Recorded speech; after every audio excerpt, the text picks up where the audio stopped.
One of the most effective yet underutilized things you can do to improve your driving is simply to make notes on a track map. This can be a printed paper version or an electronic one you use on a tablet. I've personally started using them on my tablet.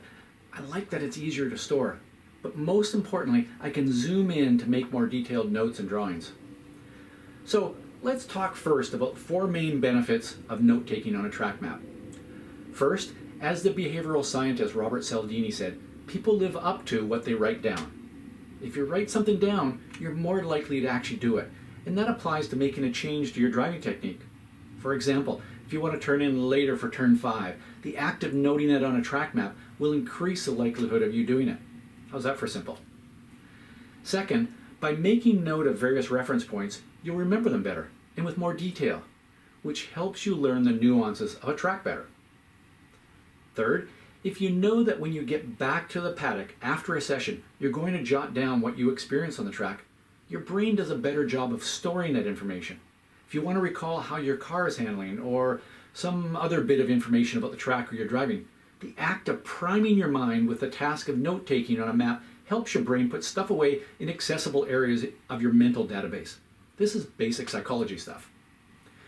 And finally, we used to live in an era where we used physical maps a lot, and that gave our minds a way of seeing the big picture of how the layout of a circuit fit our mental model of what we needed to do.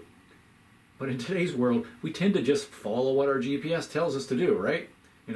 Turn left, drive 3 miles and exit right, take the 3rd exit in the roundabout ahead, then make a right 2 miles ahead.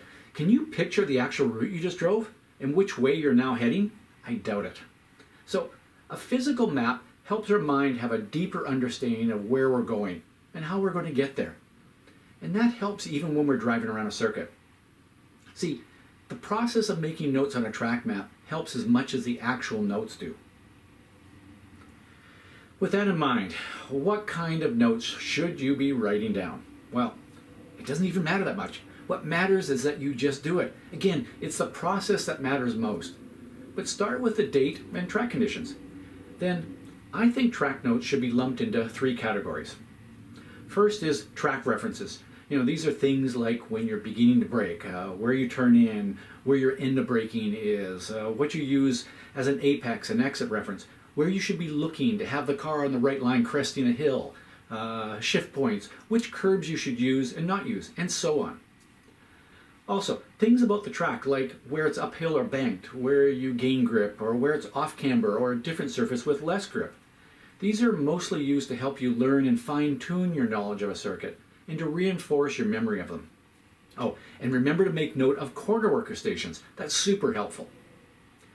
Second thing is driving technique.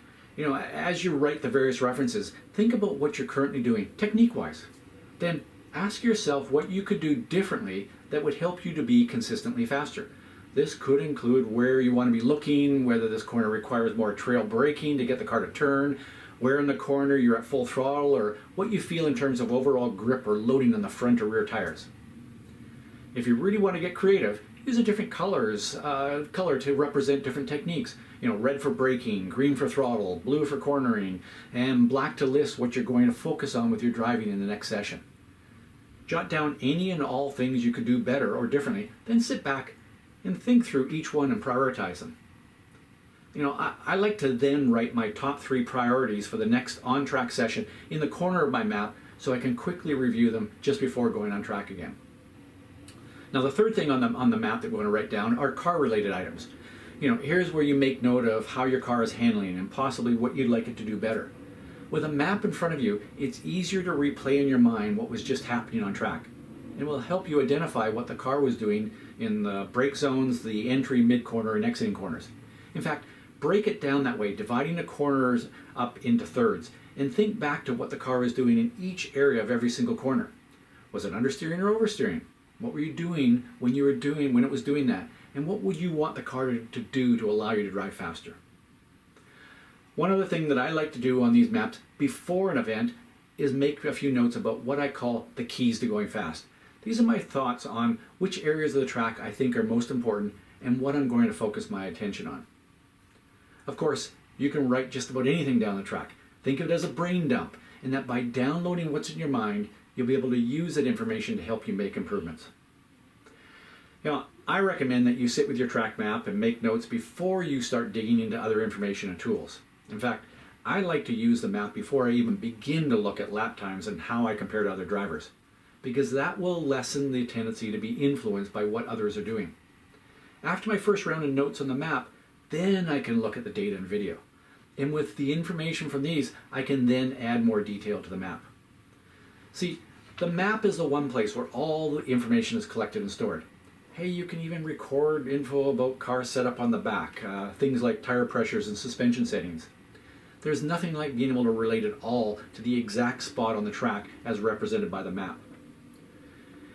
Before you head to the track, print out at least one map for every session you'll have on track, and then make notes on a fresh one after each session. At the end of the weekend, collect all the most important notes on a clean map and keep it stored and ready to use as a starting point for the next time you go to that track. Hey, you can download maps for the most popular circuits for free on my speedsecrets.com website. I've created them in a simple format that makes it easy to draw and make notes on. And since they were all created using Google Earth, they're accurate. Finally, what you'll find is that the more you use a track map for writing your notes, the more helpful it'll be. Again, the process is possibly more important than what you actually write, so keep at it. Hey, if you like videos like this, please subscribe to my channel and maybe even leave a comment below. I'd really appreciate it. As always, keep learning and having fun.